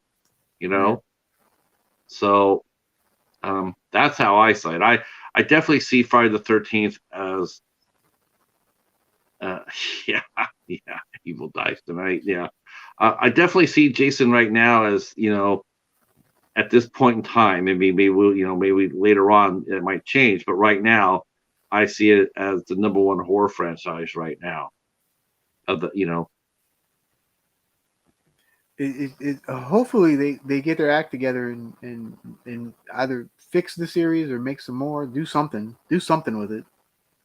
I don't know Yeah, I what, guess but the do new something. term for it, the new term is what they call requels. That's for the cross between reboots and sequels. We're gonna Hmm. sort of like what Star Wars did. Star Wars probably, they came up with that term because that's basically all they did with the last three movies. So they just remade the first three, but they're supposed to be sequels, requels. Um, Yeah. Mr. Bones, he started that with Mr. Bones. Evil Dies Tonight. Um, so, yeah, what did you guys think? I mean, are we spot on? Or do you agree with what we're saying? Do you have your own insights? I mean, what do you Yeah, guys let's think? know. What do you think of the Friday the 13th series after the four films? Did it get stronger? Did it stay the same, or did it get weaker? In your opinion? Well, Storlord says it never got weaker. So there you go. Yeah, I have I don't to. know. There's I have to. certain there's certain As much ones. as I love Kane Hodder as Jason, I would have to disagree with that. I do think the stories got weaker. Um, There's definitely a couple coming up I that I'm think not looking they forward may to. got more. They're more fun. I think they're more fun. I mean, I definitely will go there. I didn't Mhm. think these movies here, the first four, I didn't look at them as fun. I thought they were a good Right, thriller, good right, horror, but I didn't think of them as fun. right. The last one, They're brutal slasher movies like they're supposed to be. yeah. Yeah, Like that's what I love about Jason X is Jason X is it's funny as hell. It's an absolute hoot. It's fun. yeah. Um, uh, Killer Dodos tonight. That's Killer right, Dodos thing. Yeah. Killer Dodos. See, Uh, after part four, Vanessa doesn't care as much, but she's gonna rewatch them with us. So she'll. uh, Solar says he likes Jason Takes Manhattan and Jason Goes to Hell. Isn't that the one and the same though? Oh, oh, those are those are two of the ones I'm not looking forward to. Cheetah. All Yeah, there. right. Jamie's Uh, also a big fan of Jason X. yeah, I love Jason X. That's my favorite one. See, I did enjoy 6 and 7. Then it got weaker. But yeah, part 8 was part 8 is I think it's my favorite one in terms of the fun, the fun aspect of it. But I mean, if I was going straight horror films, like without that, I would definitely say the first Friday the 13th movie is my favorite. Uh, but as far as the fun element goes, Jason X is my favorite for sure. It's so cool and they had two of the cutest girls in the whole series in Jason X. Um, yeah. So I think we're on our track. I can't wait for next week already. I have not seen part five in a little bit, yeah. so It's been a while for me too. again, it'll be me watching it like a refresh. I'm looking forward to it. It's like watching the Phantasm. It's like watching Phantasm. I haven't seen Phantasm in a very long time. So when I got there and watched that for yesterday, it was like rewatching it all over again. I gotta say, I'm really liking this. The fact that I haven't seen these movies for so long, it's pretty exciting. Hmm. If I watch these like all the time, like 2 or 3 times a month for like 6 months in a row, I don't think I'd be nearly as vested as I am into it. Well, see, when I was a little kid, these movies played ad nauseum on cable. So Mhm. when I was a kid, I used to watch these constantly. And then past few years, I kind of haven't. So I'm looking at these kind of in a whole new light because it has been a good while since I watched them. So I'm actually really happy that we're doing this. We need a Jason I'm Goes to DC. It's funny. It's funny. It's funny. I know we're still a long way away from the series end. But I'm really, there's part of my brain. I don't know what it is, but part of my brain is I'm sort of starting to get a little like I want to see what you're going to come up for next on the Society. I can't wait to see what you come up with. I'm Yeah, just like we'll, I got a few ideas floating in my head, so we'll see. We'll see what happens. yeah. Um, so what do you got? What do you got going on your channel this week?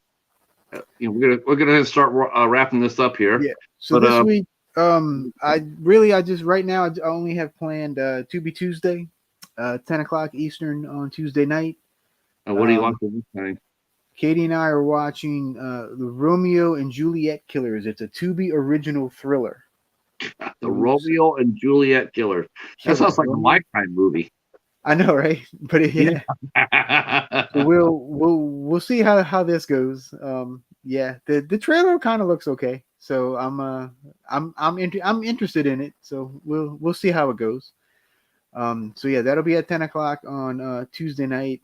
This one will be live. Hopefully Katie will be able to join me. Yeah. And then I'm sure I'll have another video sometime toward the end of the week. I'm not exactly sure what yet. I have a few ideas, but yeah. So this weekend's been kind of a little crazy because I had a thing earlier today and I had a thing yesterday and blah blah blah. So yeah, Vanessa says it's supposedly ripped from the headlines. Yeah, that sounds like a Lifetime movie. yeah. It's supposedly based on a true story But those too. movies So are fun. we'll Those see. movies are fun. Those movies, they really are Lifetime movies. They're not, they're sort of like the anti-Hallmark, but Hmm. they're fun. They've they've had some good movies on there. No, Echo. I've not read any of the books or the comics. Although I would be interested. I wouldn't say no, but Uh, what I haven't read them as of yet. for what? The Jason books. Oh, Yeah. are you talking about what? Are you talking about? Okay, there's two different sets. There's one set written by I I actually read one of them. I should say I got like a halfway through it. I got halfway through it and then I threw it up. Um, there's four of them written by this guy named William Pattinson. Oh my God. Oh Lord. I thought I was going to be gouging my eyes out. I haven't seen anything more poorly written in forever and a day. I'm like, wow. And then they try to market it to the young adults. It's just like you're trying to make a young adults novels about a mass killer, and then worse, you give it to some hack you can't write to save his life. All right, that's a winning combination. Not. I Echo. know there's another series out that's supposed to be a little bit better. Yeah. And Jamie says, speaking of X, I went and saw that today. It was worth seeing. I'm sure that's going to be worth seeing when I'm I gonna see it see. on the library shelf. Yeah. Yeah. See, you always find some awesome stuff at the library. So yeah, that's awesome. Yeah, that's right. I'm looking. This week is bad. Oh, that's what I'll be having my haul hopefully, because last time I did this, I didn't come out so well. It's bag week at the library this week, so hopefully there'll be something good for me to get. Because last time I didn't get shit. Um, but yeah, I'll keep my fingers crossed for that. Yeah. So Um, I'm probably gonna review some of those Dollar Tree movies that I got since I got so many of them. well, just make sure you put Dollar Tree Theater on there. Yeah. Yeah, there's not too late for you to join Dollar Tree Theater. Yeah. Yeah. That's the series that Hobbs Hoare here. He started the series and it's going pretty well. Charles Cochran's in the mix with that. Mr. Dan with Hoare is in it. Hoare with Haas is doing it. Me and Cheetah we're into it. Jennifer Tochi's into it. Yeah. Oh yes, Vanessa. My library has a tremendous selection of movies to rent out. Um, but they have a built-in used bookstore within the library itself, and so a lot of times they put all their excess books and movies, they put them down into the bookstore, Sometimes more times than not. Oh, Charles just dropped this new Dollar Tree Theater this evening. By all means, I can't wait to see what Charles does. He does some really great he does some really great reviews. Yeah, he Uh, does. I already tell you what I'm dropping for Tuesday. I'm watching an American Psycho. That's what I'll be watching. I've never seen the movie until now. Oh wow. I'm watching it now, and that movie's an absolute. It's funny as hell. That is a funny ass movie. I was like, I think it's hilarious. Oh yeah, It's it's it's a an great one. absolute I love that. it's just a total. It's almost like a total dream sequence. It's like nothing's real. Nothing. Yeah. That's nothing. What you see is really happening. It's all in his head, and it's just funny as hell. Yeah. But the week after, the next week though, next week, it's one of these two films. It's either going to be Love, Romance, and Chocolate or No Reservations. No reservations. There you go. That's just going to be on. Let's see. American Cycle comes out on.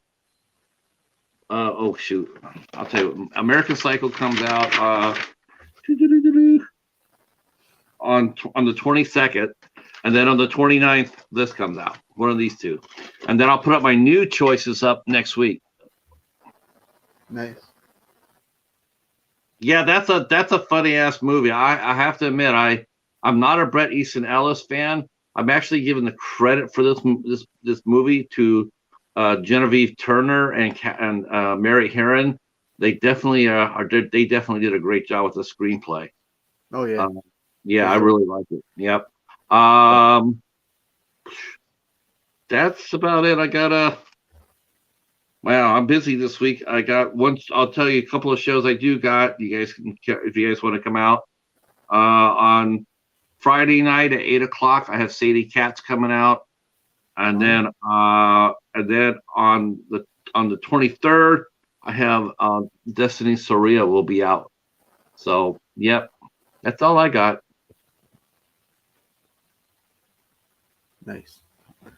All right, guys. Well, I guess we're gonna get out of here and get it in and go to All right. bed. So we will see you guys next time. And remember, stay spooky. Peace.